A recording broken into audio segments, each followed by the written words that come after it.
सौभाग्यशाली तोता। बहुत समय पहले की बात है। एक छोटे से गांव के पास एक सुंदर जंगल था। उस जंगल में तरह तरह के पक्षी और जानवर रहते थे। उन्हीं पक्षियों में एक अनोखा तोता भी रहता था, जिसका नाम चिरकू था। चिरकू को लोग सौभाग्यशाली तोता के नाम से जानते थे, क्योंकि जहां भी वह जाता, वहां कोई न कोई चमत्कार हो जाता या किसी की किस्मत बदल जाती। गांव के लोग मानते थे कि अगर चिरकू उनके घर आ जाए तो उनके जीवन में सुख और समृद्धि आ जाती है। चिरकू हमेशा खुश रहता और अपनी मधुर आवाज में गाने गाता।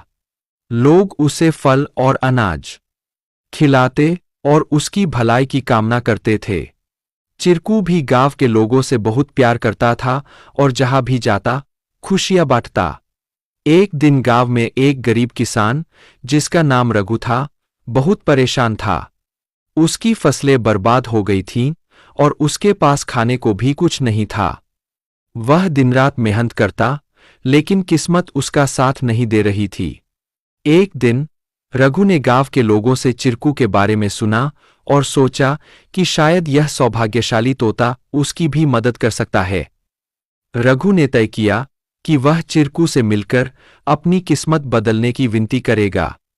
अगले दिन वह जंगल की ओर चल पड़ा और चिरकू को खोजने लगा। बहुत ढूंढने के बाद उसे चिरकू एक पेड़ की डाल पर बैठे हुए मिला। रघु ने बड़े ही आदर के साथ कहा। चिरकू ने रघु की बातें ध्यान से सुनी और उसकी आंखों में दया उमड़ आई। चिरकू ने अपनी चोंच में एक छोटी सी चमकती हुई पत्ती उठाई और रघु को देते हुए कहा, यह जादुई पत्ती है।